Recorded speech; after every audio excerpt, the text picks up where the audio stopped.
Drama सी निकाह में आज की एपिसोड में अम्मा बड़ा खुश होकर किचन में खाना बना रही होती है। वो कंबल कहती है कि ऐसा करो गोश्त तुम धो लो, मैं यहाँ सब्जियाँ काटती हूँ, फिर हम मिलके खाना बना लेंगे। उतनी देर में वहाँ से युसरा गुजरती है तो वो आके कहती है कि प्लीज़ मेरे लिए कुछ अच्छा सा और बना ले, क्योंकि मुझे वो कचरा नहीं खाना जो ये बना रही हैं। तो आगे से मामा कहती है कि बेटा मैं कचरा नहीं बना रही, मैं तो आज चाइनीज़ बना रही हूँ। तो आगे से कहती है आपने बेटा किसे कहा है, मेरी बात सुने, आप यहाँ पर मेरे पापा की वाइफ की हैसियत से हैं, मेरे साथ कोई रिश्ता जोड़ने की कोशिश मत कीजिएगा। सुन लिया आपने, ये कह के वो वहाँ से चली जाती है। तो काम वाली कहती है कि मामा बीबी आप परेशान ना हो, इनका मिजाज शुरू से ही ऐसा है, ये हमेशा से ही इस तरह बात करती हैं। मामा कहती है कि नहीं, मुझे इसकी बातों का बुरा नहीं लगता। अनुषा और मामा बाहर बैठी होती है तो अनुषा पूछती है कि युसरा का मिजाज इतना ख़राब क्यों है। तो मामा बताती है कि दरअसल युसरा की मामा जो है ना वो बचपन में ही फोत हो गई थी, तो उसको जो है ना रायना ने ही पाला है।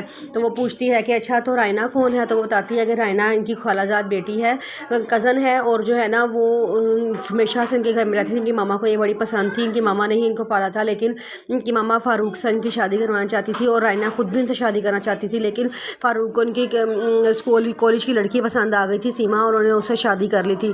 फिर बाद में इसने फ़ारूक से मायूस होकर अपने क्लास वाले से शादी की थी, जो शादी ज़्यादा देर चल नहीं सकी, इसको तलाक हो गई थी। चूँकि इनके माँ बाप रायना के फोत हो चुके थे तो इसलिए ये फ़ारूक के घर में ही आके यही रहना शुरू कर दिया और इन्होंने युसरा वगैरह और हमदान को इन्होंने ही पाया था। तभी युसरा का मिजाज इससे मिलता जुलता है। तो अनुषा कहती है कि हाँ ये तो बड़ा बुरा हुआ इनके साथ। तो आगे से अनुषा कहती है कि मुझे लगता है कि ये अभी भी फ़ारूक अंकल के अंदर इंटरेस्टेड है।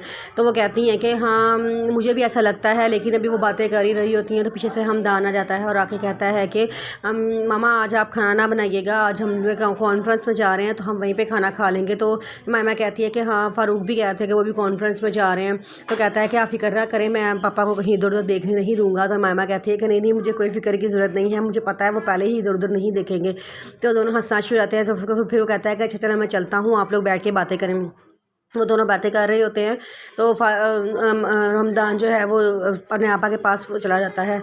वहाँ पे युसरा कहती है कि रायना आंटी आज मेरा मूड बहुत अच्छा है, आज हम कहीं डिनर करने चलते हैं, क्योंकि आज मैं अपनी मामा की सो कोल्ड मामा की बड़ी बेइज्जती करके आई हूँ।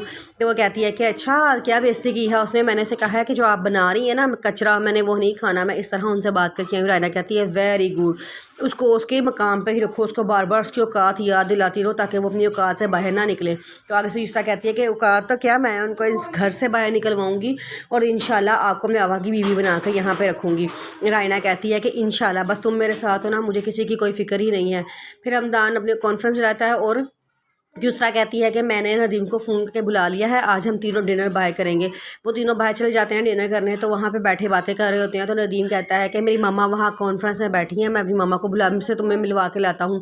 वो युसरा को लेके जा रहा होता है। तो वहाँ से युसरा को कहता है कि तो पता है मैंने अपनी मामा को बताया है कि मैं अपनी बीवी को लेकर आ रहा हूँ। तो आगे से युसरा कहती है कि आपने उनको कैसे कहा कि आप बीवी को लेकर आ रहे हैं, ना आपने मुझे प्रपोज़ किया है, ना ही कोई और बात, ना ही अपने वालिदैन से मिलाया, तो आपने मुझे कैसे बीवी बना लिया। तो वो कहता है कि चलो अभी प्रपोज कर लेते हैं। वो फूल गुलाब का लेके आता है और उसको देता है, कहता है कि क्या आप मुझसे शादी करेंगे। आज युसरा कहती है कि बड़े चालाक हैं आप, जहाँ फूल देखा मौके से फ़ायदा उठाते हैं, फ़ौरन ही प्रपोज कर दिया। इतनी देर में वहाँ से हमदान आ जाता है। वो कहता है कि तुम यहाँ पे क्या कर रही हो। वो कहती है कि भाई आप वो देख के डरना शुरू होती है। तो आगे से नदीम कहता है तुम इसे देख के इतना डर क्यों रही हो, ये कौन है। युसरा कहती है कि ये मेरा भाई है। तो कहता है कि वो अच्छा मैं नदीम हूँ। तो हमदान कहता है मैंने तुमसे नहीं पूछा युसरा ये कौन है और तुम यहाँ क्या कर रही हो। कहती है कि भाई ये नदीम है और मैं रायना आंटी के साथ आई थी, हम कॉन्फ्रेंस में बैठे थे, मैं यहाँ इनकी मामा से मिलने के लिए आई थी। तो कहता है कहाँ है रायना आंटी। तो युसरा का हाथ पकड़ के ज़बरदस्ती उसको अपने साथ ले जाता है और कहता है कि मुझे दिखाओ रायना आंटी कहाँ है। युसरा बहुत डर जाती है और उसके साथ चली जाती है।